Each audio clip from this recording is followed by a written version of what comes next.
자, 이제 5번 문제입니다. 영역이 A, B, C, D 이렇게 4개가 있고 여기를 서로 다른 색깔 4가지로 칠하려고 합니다.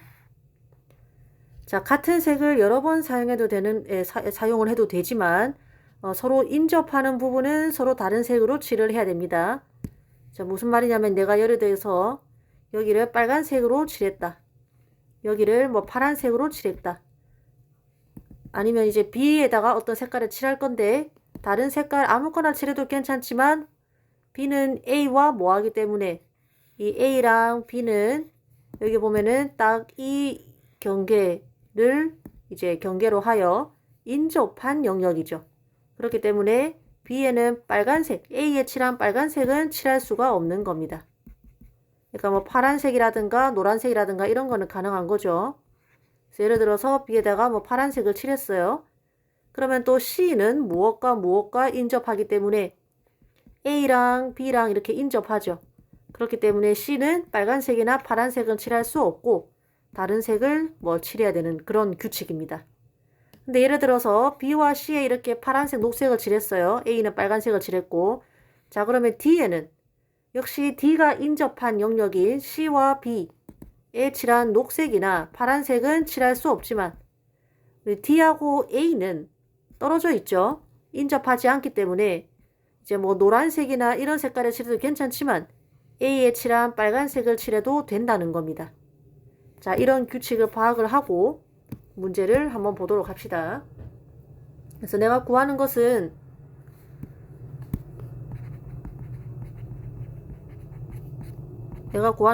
어떤 경우의 수냐면은 A에 칠할 색깔, 그리고 B에 칠할 색깔, 그리고 C에 칠할 색깔, D에 칠할 색깔을 각각 모두 결정하는 겁니다.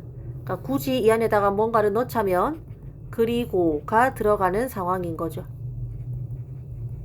그리고 지금 보니까 풀이가 2가지 이상 다양하게 가능할 것 같습니다. 일단 풀이 1, 풀이 2 정도 소개하도록 하겠습니다. 자, 그리고 이제 그리고가 들어가면은 각각의 경우의 수를 뭐 하면 되더라? 곱하면 되더라. 그죠? 곱의 법칙에 의해서.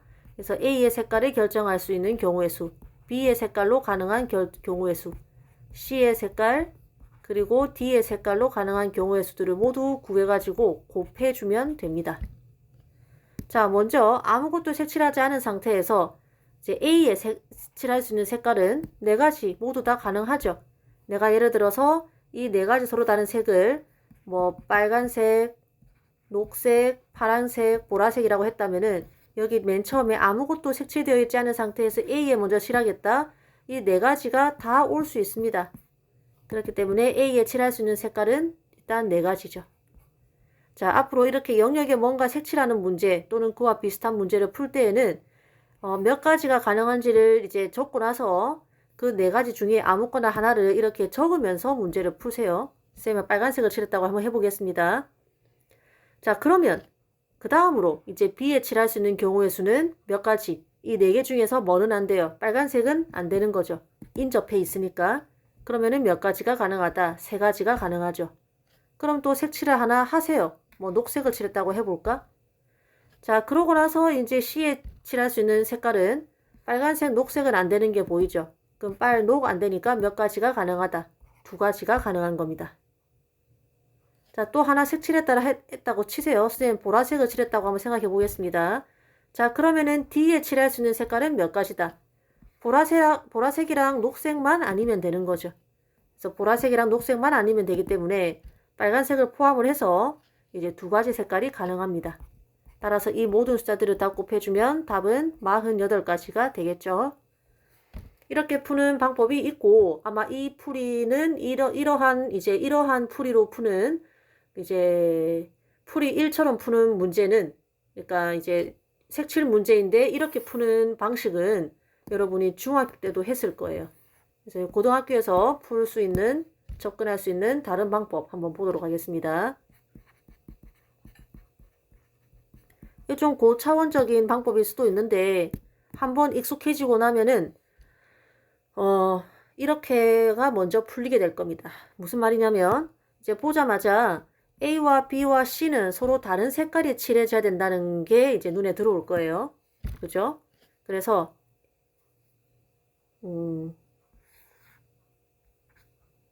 이제 굳이 이렇게 그림을 안 그려도 되는데 사실 위에 있는 요 세 가지 A, B, C에 칠할 수 있는 색깔을 결정하는 것이나 사실은 이렇게 생긴 지도에다가 색칠을 하는 그 경우를 생각하는 것이나 똑같다는 겁니다.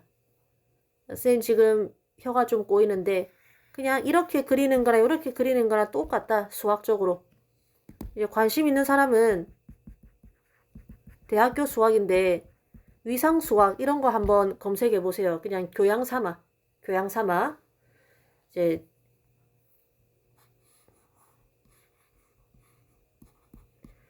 이렇게 지금 그려져 있다 해서 굳이 우리가 이 직사각형 모양으로 그릴 필요가 있겠냐 이거예요. 약간 모양을 변형하면은 이것과 뭐가 다르겠냐 이겁니다.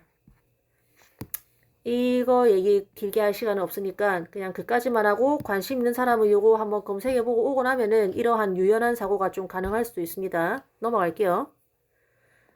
자, 그 다음에 B, C, D는 또 색깔이 달라야 됩니다. 그렇기 때문에 이제 D를 선생님이 옆에 이렇게 좀 붙여가지고 D를 한번 그려볼게요. 그러니까 이 그림이랑 이 그림이 사실 똑같은 거예요. 자, 그렇게 하고 나니 나는 지금 뭐를 결정하는 것과 똑같으냐면 그냥 A, B, C에 들어갈 서로 다른 세 가지 색을 결정하고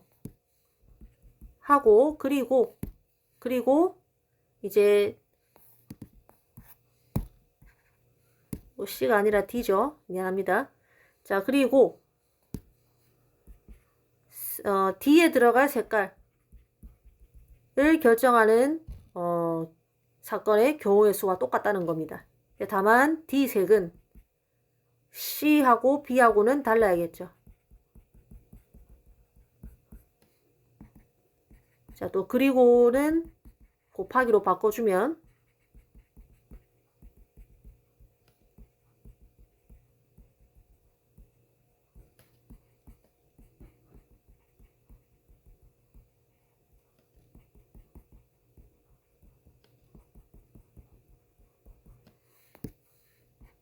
내가 구하는 건 결국 이겁니다. 자, 그러면은 그냥 각각을 구해가지고 서로 곱해주기만 하면 돼요. 근데 이제 요 첫 번째 거 같은 경우에는 그냥 A, B, C의 서로 다른 색깔 그냥 3팩토리얼이잖아. 그치? 3팩토리얼이 아니라 이거잖아요.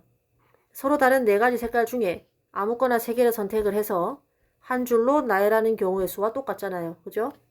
그 다음 곱하기. 자, D에 들어갈 색깔은 그냥 B에 색칠되어 있는 거, C에 색칠되어 있는 것만 피하면 되니까 간단하게 두 가지가 되죠. 그래서 식이 4P3 곱하기 2가 될 수도 있다는 겁니다. 적으면은 4 곱하기 3 곱하기 2 곱하기 2니까 이것도 계산해도 답이 똑같이 나오죠. 그래서 요거 외에도 여러 가지 풀이 방법이 가능할 수 있습니다. 조금 더 유연한 사고를 해볼 필요가 있다 하는 거죠. 자, 그 다음에 6번 문제 보도록 하겠습니다. 서로 다른 흰색 모자 2개, 서로 다른 검은색 모자 3개. 뭐 이것도 서로 다른이란 말이 등장하니까 선생님 늘 강조했던 대로 흰색 모자 2개는 뭐 A, B라고 이름을 붙여보고 서로 다른 검은색 모자 3개도 뭐 X, Y, Z 이렇게 이름을 붙여보겠습니다. 서로 다른이란 말이 나오면은 웬만하면은 이름을 붙여라. 자, 그리고 오른쪽 그림과 같은 모자걸이 6개 진열하려고 한다. 자, 이 그림을 또 잘 봐야 됩니다. 만약에 만약이 아니라 이 모자걸이에 선생님 질문 하나 던져볼게요. 이 이제 모자걸이 생김새는 지금 다 똑같죠. 그런데 얘랑 위치가 이거 서로 같은 자리라고 할 수 있을까요? 아니면 서로 다른 자리일까요? 이거 서로 다른 자리입니다. 엄연히 이것은 첫 번째 것은 왼쪽 위 첫 번째 자리라고 할 수 있고 엄연히 이 맨 오른쪽 이거 선생님 지금 커서가 있는 곳은 엄연히 오른쪽 아래 즉 마지막 자리라고 그러니까 구별이 되죠. 구별이 되면은 서로가 다른 사건입니다. 다른 자리입니다. 그러니까 이런 모든 이 자리들은 다 생김새는 똑같지만 서로 다른 자리예요. 선생님이 서로 다른이라는 말 굉장히 강조하죠. 서로 다르기 때문에 우리는 뭘 할 수 있느냐. 1번, 2번, 3번, 4번, 5번, 6번 이렇게 이름을 붙일 수가 있어요. 또는 뭐 얘를 1행, 얘를 2행 이렇게 이름을 붙이는 게 가능합니다.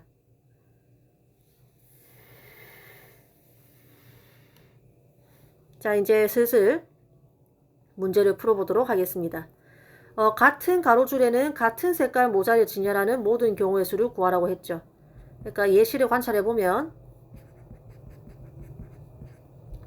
1행에는 뭐 흰색 모자 A, B를 뭐 이제 빈칸 A, B 아니면 2행에는 검은색 모자 X, Y, Z를 뭐 X, Y, Z 이렇게 걸어두는 게 하나의 예시가 되겠죠.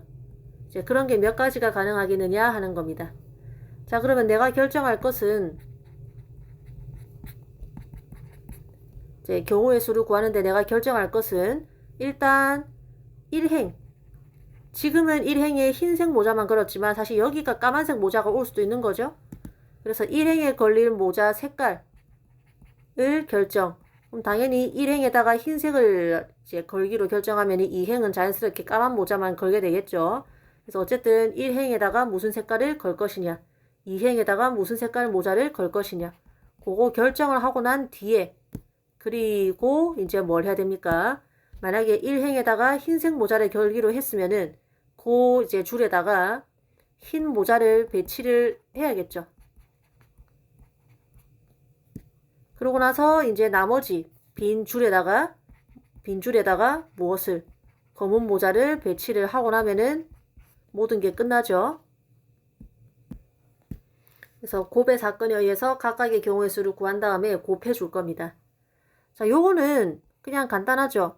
1행에다가 흰색, 그 다음에 2행에다가 검은색 이렇게 이제 배치를 할 거냐, 아니면은 1행, 2행에다가 각각 검은색, 흰색 이렇게 배치를 할 거냐, 이 이제 두 가지 사건밖에 없죠. 그래서 총 경우의 수가 두 가지가 되고 이거 지워줄게요. 자, 그 다음에 예를 들어서 1행에다가 흰색 모자를 걸겠다. 2행에다가 검은색 모자를 걸기로 하겠다. 그러면 흰색에 이제 모자걸이 3개, 검은색 모자걸이 3개가 이렇게 있는데 이제 여기만 결정을 하는 게 요겁니다. 그죠? 자, 그러면 흰색 모자를 배치하는 방법은 흰색 모자는 지금 2개밖에 없죠. 그럼 예를 들어서 뭐 내가 두 번째 여기다가 B를 걸고 여기다가 A를 걸겠다면은 여기는 자연스럽게 뭐가 되는 거야? 빈칸이 되는 거야. 자, 여기도 그냥 알파벳을 집어넣으세요. 우리 뭐라고 할까? C라고 할까? 아니면 비어있다. empty. 약자 써가지고 여기 E를 집어넣을까? 근데 E를 집어넣느냐, 뭐 C를 집어넣느냐, 그게 중요한 게 아니라 여하튼 알파벳 하나를 뭐 하나 집어넣으면은 그냥 이제 다른 예시들도 뭐가 됩니까? 여기 만약에 A를 걸겠다, B를 걸겠다. 그럼 빈칸 여기 뭐가 들어가는 거야? E가 들어가는 거야. 그래서 이러한 예시들은 결국 뭡니까? A, B, E를 한 줄로 나열하는 방법의 수와 같죠. 그러니까 뭐겠다? 3팩토리얼만큼의 경우가 가능한 겁니다. 자, 그 다음에 검은 모자는 이제 검은 모자를 걸기로 한 줄에 검은 모자는 뭐 X, Y, Z 아무렇게나 순서대로 들어가면 되죠. 그냥 3팩토리얼 되겠죠. 그래서 총 경우의 수는 2 곱하기 3팩토리얼 곱하기 3팩토리얼. 따라서 답은 72가 되겠죠. 그래서 여러분이 할 줄 알아야 되는 거는 무엇이냐? 예시를 충분히 관찰을 해보고, 선생님이 지금 시간 관계상 하나밖에 안 적었지만 예시를 충분히 관찰을 해보고, 그러한 예시들을 만들기 위해서 내가 결정해야 될 것들을 하나하나 적어보고, 물론 이제 결정의 문제니까 모두 다 그리고가 들어가겠죠. 그러고 나서 이제 이 큰 사건을 각각의 작은 사건으로 쪼개어주고 곱해주면 되는 거죠. 그죠? 자, 이제 7번 문제입니다. A, B, C, D, E 5명이 이제 자동차에 타려고 하는데 운전면허는 A와 B만 가지고 있습니다. 그래서 이 사람들만 운전석에 앉을 수 있다. 고 할 때 5명이 앉을 수 있는 모든 방법의 수는? 하고 물었습니다. 자, 뭐 예시를 관찰을 하기 위해서 자동차를 한번 그려보죠. 좌석 배치도만 한번 그려보겠습니다. 이제 여기가 운전석이고 A와 B만 운전이 가능하다 했으니까 운전석에 뭐 A, B 중에서 A를 한번 앉혀 보겠습니다. 그럼 이제 A, B 둘 중에 한 사람만 여기 앉히고 나면은 나머지 자리에는 딱히 제약이 없죠. 이 자리를 빈자리라고 한다면 그럼 이제 5인승이라고 했으니까 애초에 여기는 자리가 없는 겁니다. 애초에 이렇게 생긴 여기는 그냥 아예 짐칸인 거예요. 이렇게 빈칸 5개가 있을 때 하나, 둘, 셋, 네 자리에는 아무나 앉아도 되죠. 그래서 선생님이 아무나 랜덤으로 이렇게 뭐 해보겠습니다. 이제 이런 게 하나의 예시예요. 그래서 이러한 예시를 몇 개를 만들어 봐야 되는데 뭐 편의상 우리가 이제 이것을 굳이 이렇게 칸을 그려가지고 정성 들여 그릴 필요는 없잖아. 그지? 그래서 앞으로 이와 관련된 문제를 많이 풀 테니까 여러분 요것도 한번 연습해 보세요. 그냥 이 운전석, 이 이제 좌석 배치도를 이렇게 좀 바꿔도 될까? 무슨 말이냐면 여기를 운전석이라 하고 그럼 이제 운전석에 지금 A가 앉아 있으니까 여기 이렇게 딱 줬고 그 다음에 잘 보세요. 이 자리들은 다 서로 다른 자리들 맞죠? 왜냐면은 C는 A의 조수석이니까 유일한 자리이고 요 자리는 A의 뒷자리, 운전석 바로 뒷자리니까 또 유일한 자리이고 서로 같은 자리가 하나도 없죠. 그치? 그 말은 이렇게 번호를 붙일 수 있다는 겁니다. 그래서 왼쪽과 같이 그린 그림은 그냥 하나, 둘, 셋, 네 자리를 한 줄로 쭉 나열을 해도 무방해. 무슨 말인지 알겠죠? 그래서 이렇게 정성 들여 그리는 그림 대신에 나는 이렇게 그릴 거야. 상관없겠죠? 자, 그러면 이제 이 왼쪽 예시는 좀 지워버리고 이제 편하게 좀 예시를 몇 개 그려보겠습니다.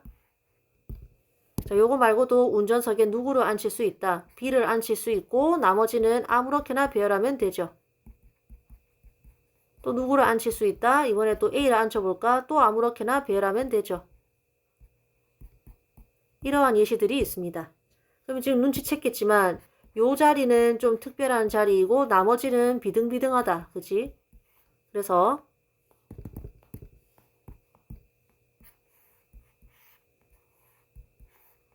이렇게 녹색 자리, 즉 운전석에 올 사람을 결정하고 나머지는 한꺼번에 결정하려고 합니다.